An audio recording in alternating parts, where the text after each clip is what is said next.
A while back, we had a conversation with Cristina about how marketing is shifting from transaction to relationships and why community and authenticity are becoming essentials. But there's a question that stayed with me after that. If more companies are investing in communication, PR, content, visibility, why is the impact still so hard to see?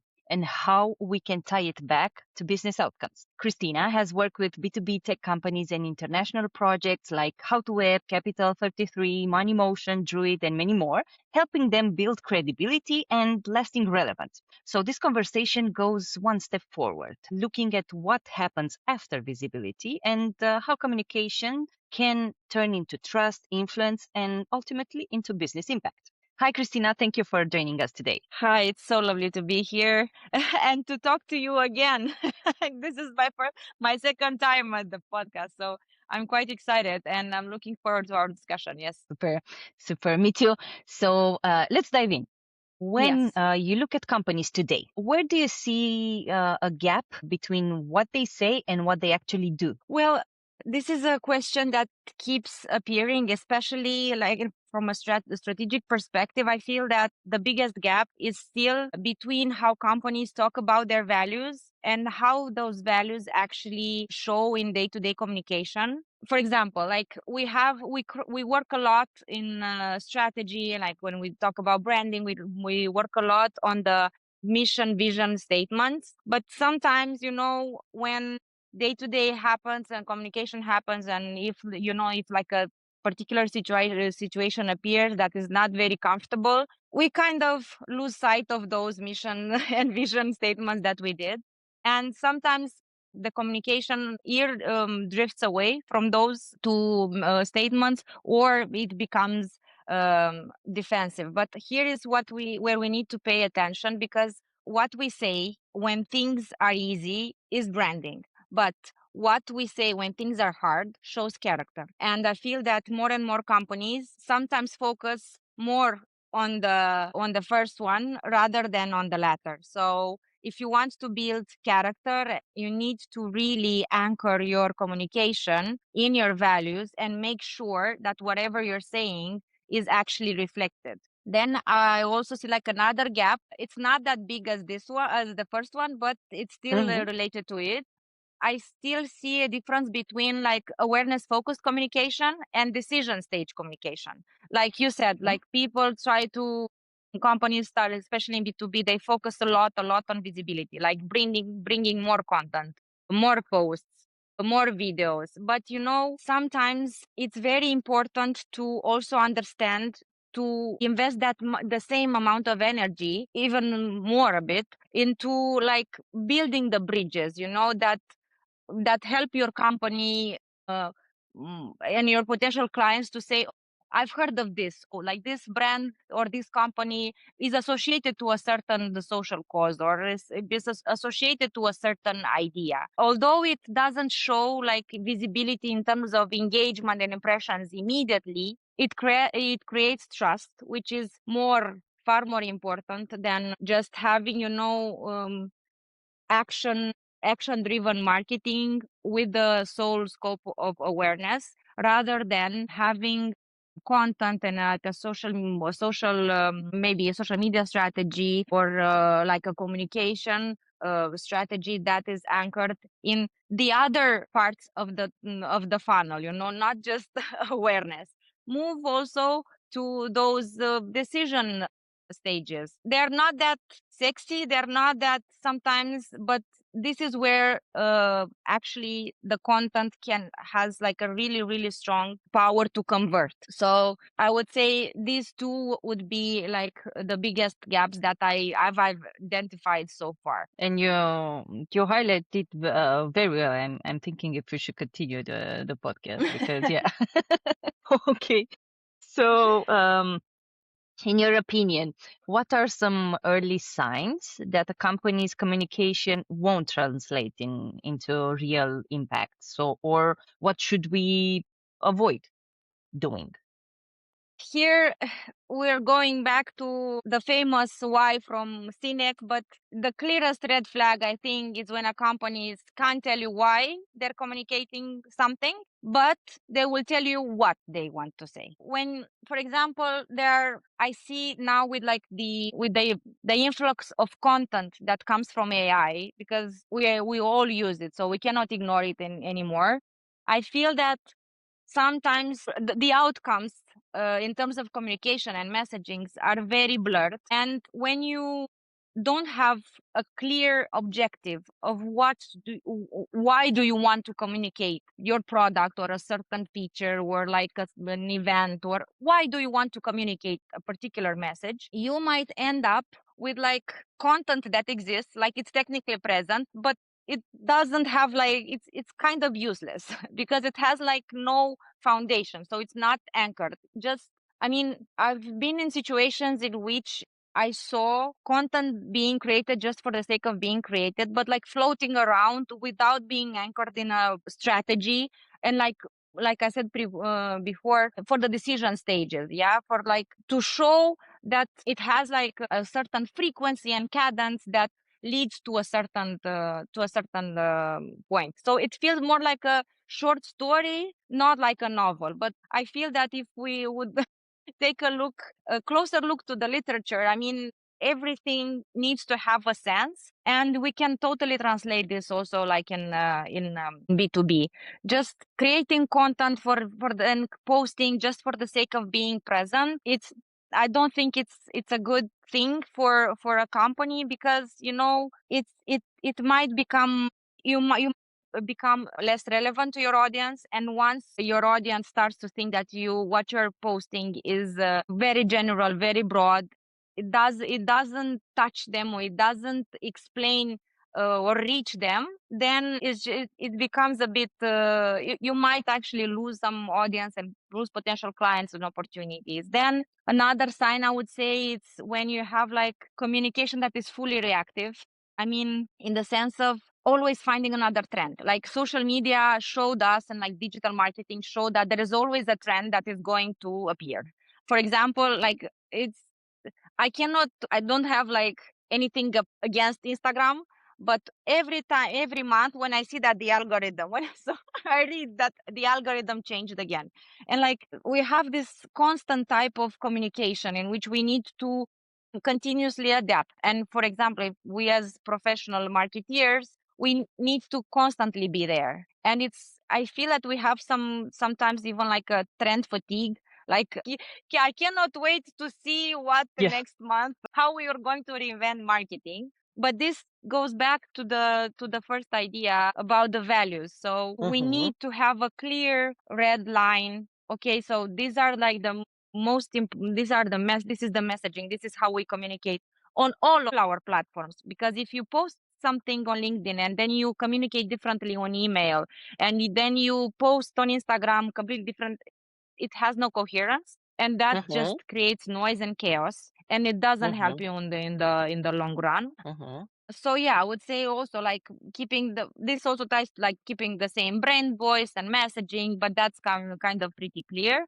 And another thing that also I think that affects like the idea of creating real impact is like authenticity as a performance, or maybe performing authenticity, I think would be a better phrasing, in the sense that I feel that it's becoming more and more visible when certain messages try to be authentic, and when some brands transform authenticity in a strategy. And that's something also I touched base on in the article. But the idea is that what I want to say here is the fact that it's like charisma. You either have it or you don't. So, and it's something that it should be embedded from the beginning. I mean, if you want to be authentic, just be from top to bottom. And here I think of an example, for example, of Ryan Reynolds and what he did with the docu-series Welcome to Wrexham. They completely reinvented the documentaries about sports. For me, like they made a sitcom and like a mocu-series, although it's a documentary actually, but the way in which they very boldly took it in. Now, if we look at Netflix and other documentaries about sports, they're kind of trying to mimic, but it's not, because, and you can always go back to the first example because they're so authentic in the way in which they did it. So an authentic story, even though it's not for the masses. I mean, it became, of course, popular because of the fact that he's an actor. But the idea is that sometimes being authentic doesn't mean it won't bring you a lot of awareness, a lot of visibility, but it will bring you to in front of the right people that are going to be with you from the beginning and are going to stay loyal and they're going to buy from you if we're talking like about a business. Of course, if you have it, being authentic, it's not the only way to handle it. What's most important is that you don't have to mimic things. You have to consider being memorable from the start, and just you do this, even it's like in real life. And in the way we interact with others, you are just be who you are, and things will be better. You just don't go to somebody on the street and say, I have this for you, choose this, buy it, or things like this. You have to go through some stages of familiarity and connection with that person. This ties back to doing business with other businesses as well, because they have people behind that form the buying committee. Being memorable, sometimes like authenticity in terms of communication also relates to knowing when to put the megaphone down.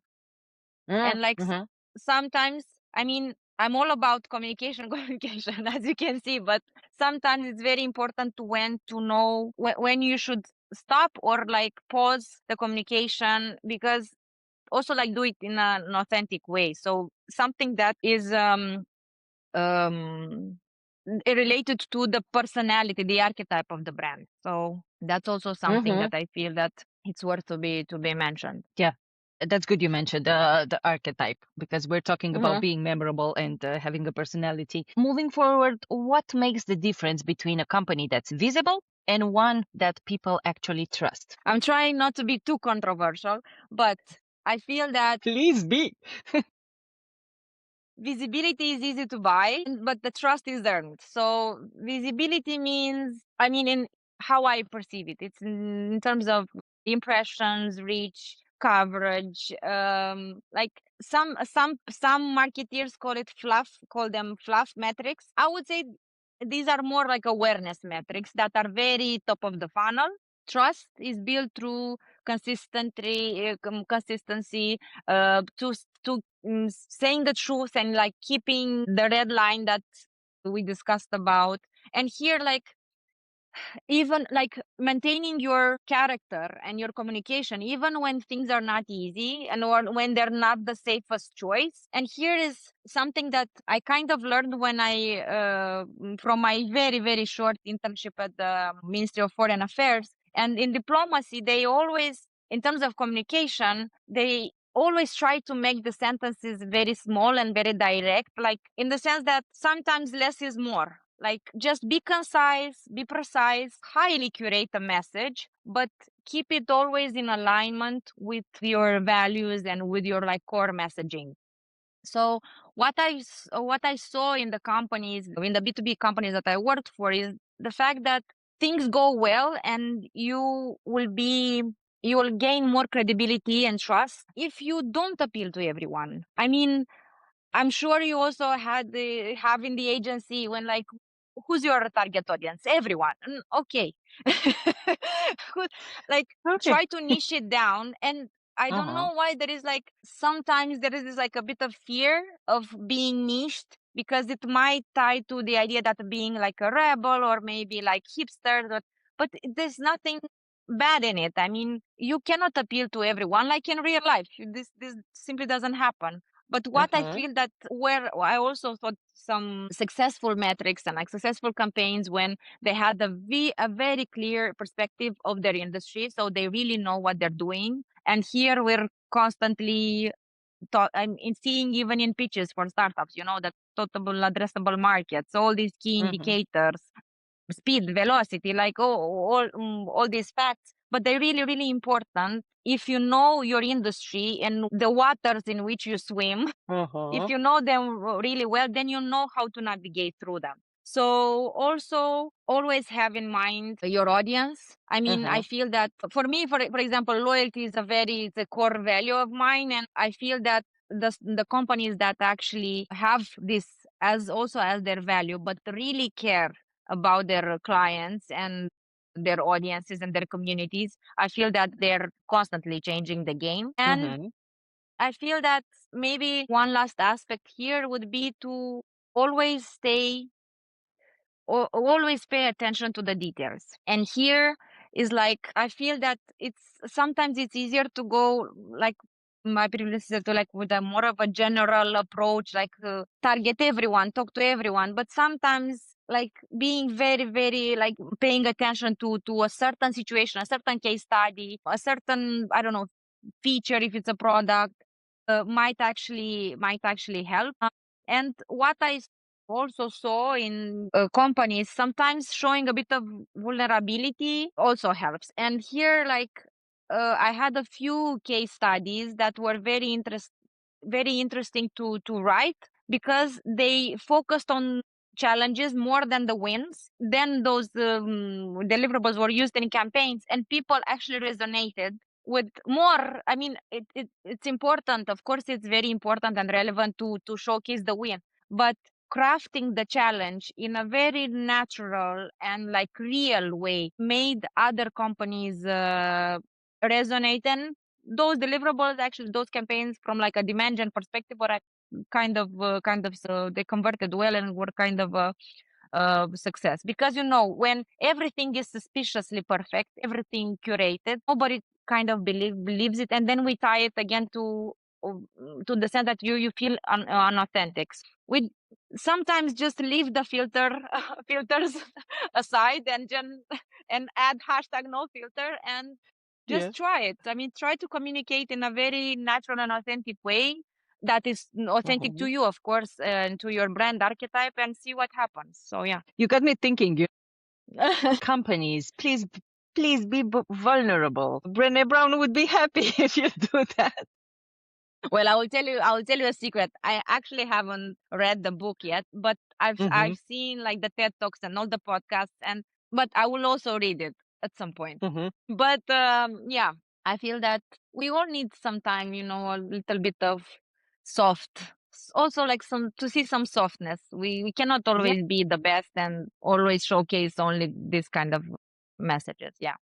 Yeah, and I feel more that today and nowadays it's important to cater to the human side of business, to exactly showing the nitty-gritty, the challenges that we sometimes have to face in order to for our target audience to resonate with what we say and to remember us, because we were talking about being memorable, trying to build a connection, a relationship with them, to differentiate from the other companies that are still going forward with the impersonal strategic narrative.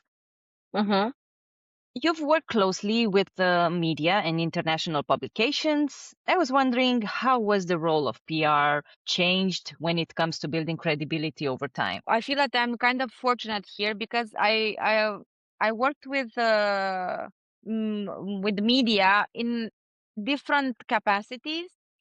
So I feel that, but what I saw in the last 5 years, let's say that kind of the transactional model of PR is kind of gone. I wouldn't say dead, but it's kind of it's kind of gone. I mean, the idea of just sending a press release or sending an interview to the journalist and then they will publish it.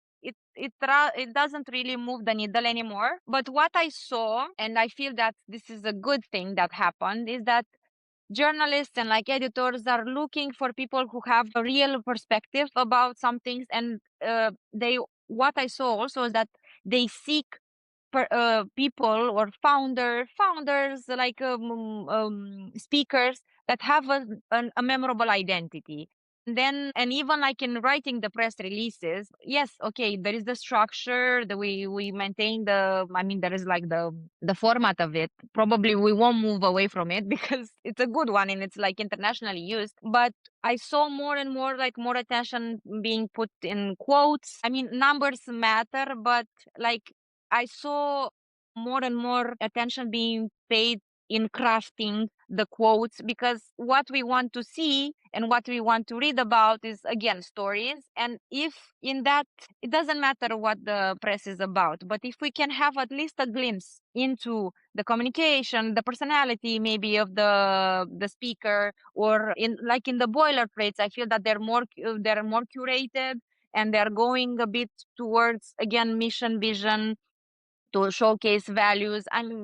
So I feel that it became more humanized in terms like the relationship. But what I've learned, I feel that the most valuable thing is the fact that the best placements I've helped clients earn came after they built something real. So after building a community, like keeping a narrative, a reputation, among peers. So then PR becomes more of an amplification of something that already exists. So we do not use PR for launching something. We use PR to support and to bring more visibility and like to make people more aware of that particular, I don't know, whatever it is, event, product, founder, partnership, client, feature, stuff like that. So it's very, very important to work from the beginning, like from a strategic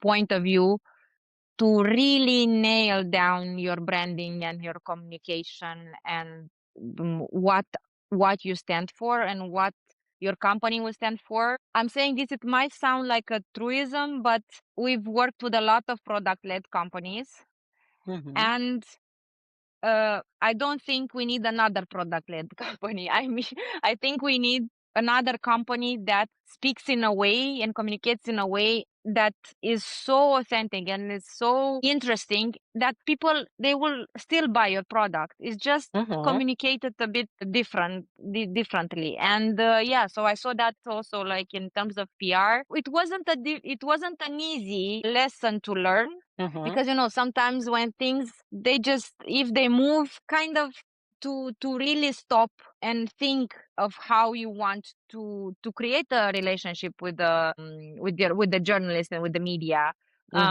It takes some time, and it takes a lot. It takes effort from both sides.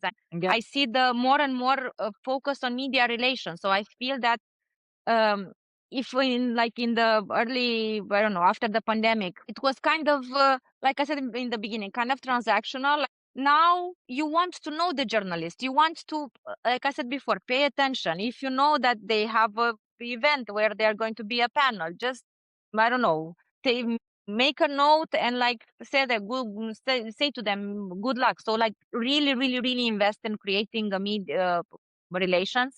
I know for big, large tech companies, they use also like outsourcing. They are kind of outsource this, and like they use PR agency for like what's the word, syndication, content syndication, PR syndication, and stuff like that. But if you can, with those 5 journalists that you want to have a relationship with, to promote, to have like, to always, to have like a natural relationship with them, that it takes time and it takes investment on both sides. And usually this happens not through a Google Doc. It happens usually by having like a real interaction.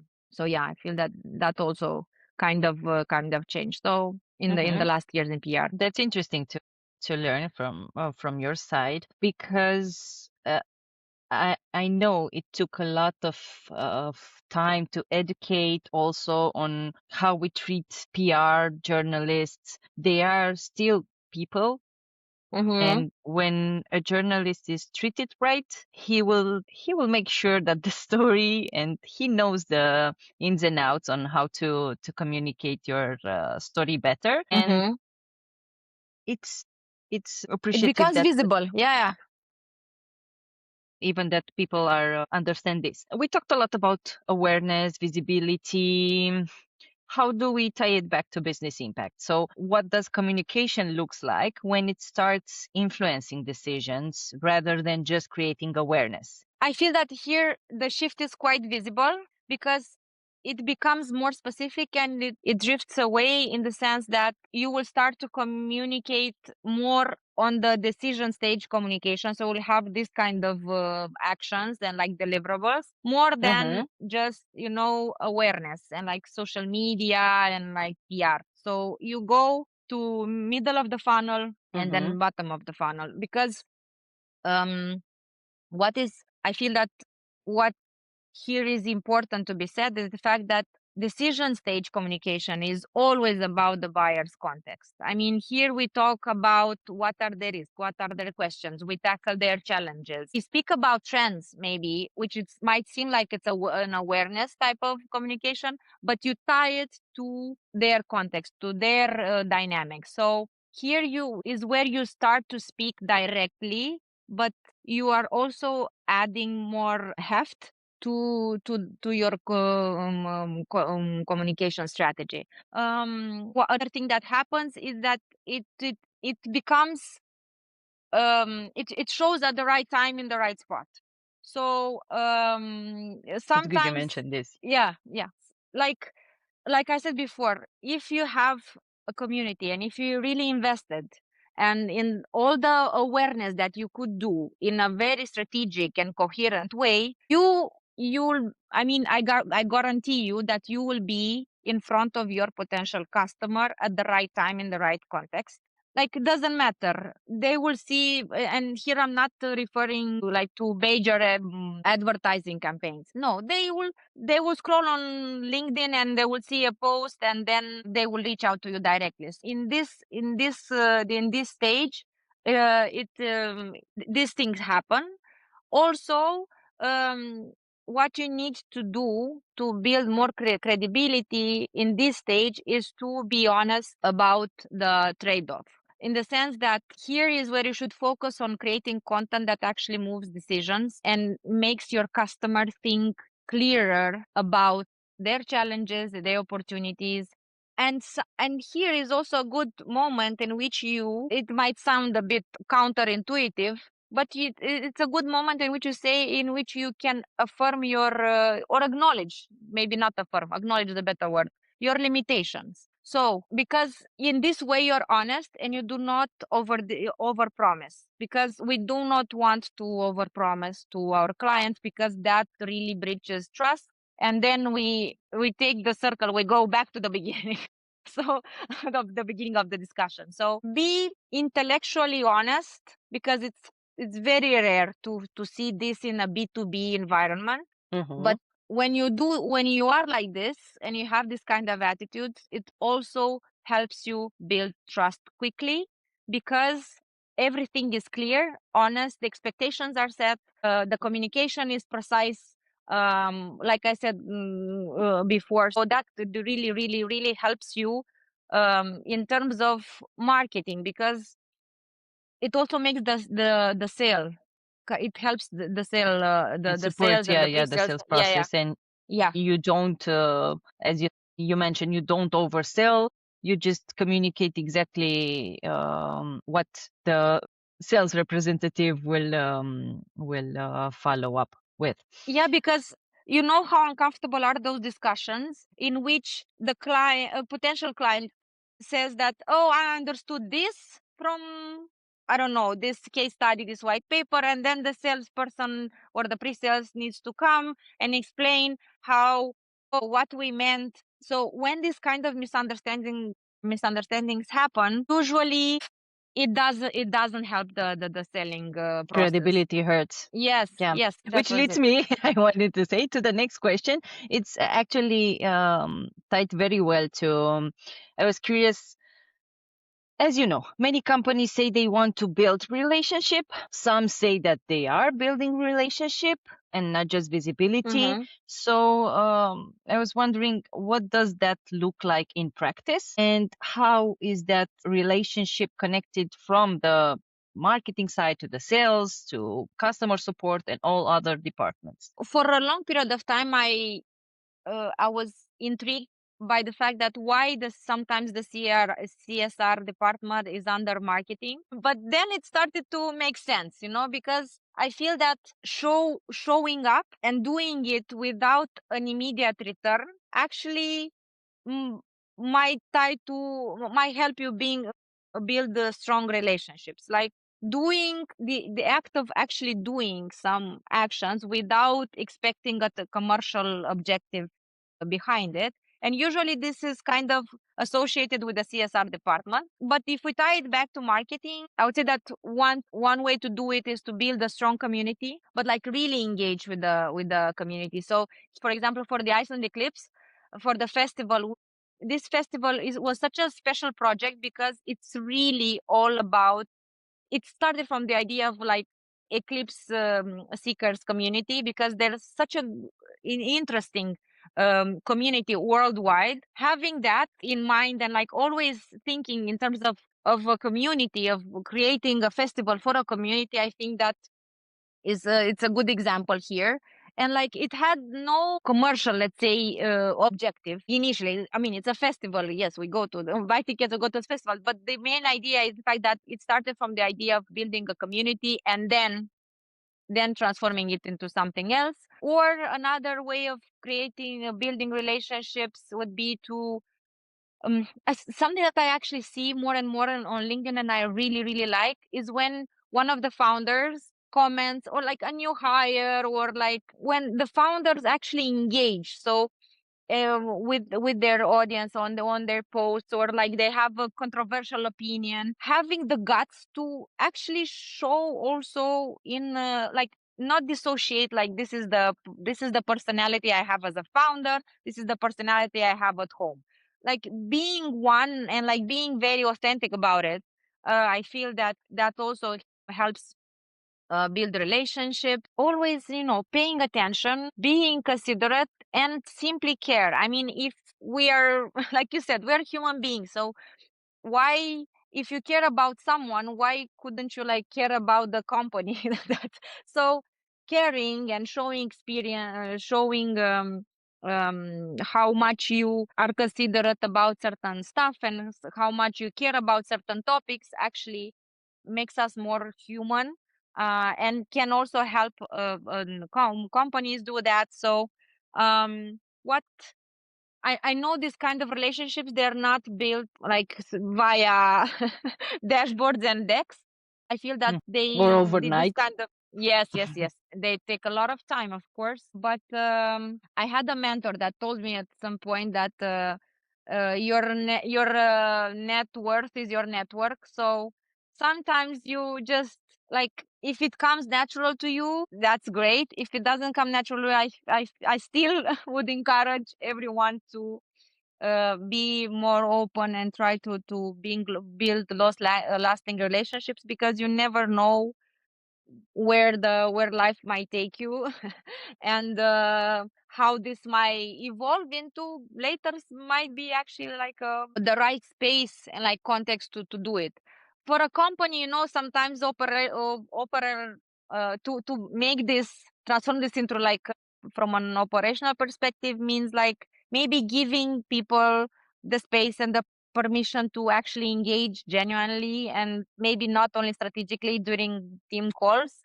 So I feel that anchoring this kind of like tactics in how I want people, like, as a founder, how I want my employees or other people to feel when they think about my company, I think that it's something that also might help. You are familiar to this. We at the agency as well. Let's imagine if a B2B company comes to us and it's just starting out with the communication side, the marketing side. They've been like direct sales all the way. What should we advise them to focus on first? It's on visibility, or gaining credibility, or building relationship, because it always boils down to uh, the return in business, to the ROI, and the time needed to see results.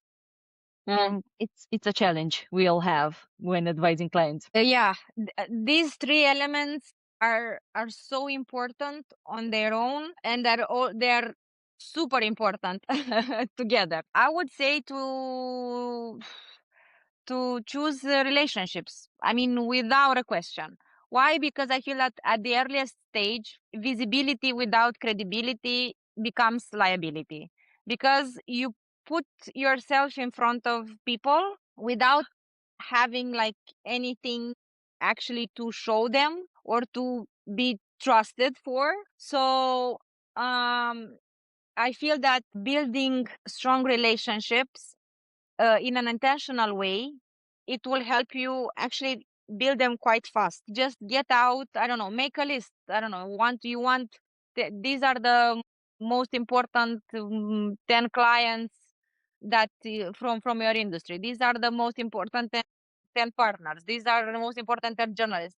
I know it sounds a bit, but chase them. Go on, buy a flight ticket, be at the event where they are, go and network, go and socialize and put yourself out there and start to talk about your company and what you do or your product and what it does and why it would be a good idea maybe to do something, and like all this warming up with the idea of building a relationship behind it, with this object behind it.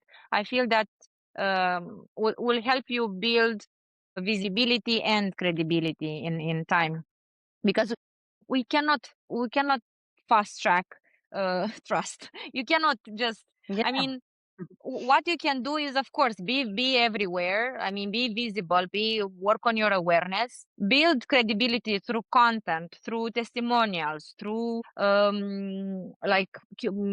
You can do all of that, but I feel that the first thing that you should do is really try to find what is the tribe in which you want to be a part of, and just take it from there. I know it's kind of difficult, like from an agency perspective, it's kind of difficult to pitch this, but I feel that it's a very important message to be conveyed, because we're always running after, let's have this big launch, a lot of visibility, but as we said in the beginning, it's very important to have all this content and all these actions anchored in something, in a strong strategic foundation that has a clear goal. I cannot stress this enough. I know, again, I'm repeating myself, but it's very, very important. And you can go to and achieve those goals almost always if you have like a good relationship and like a strong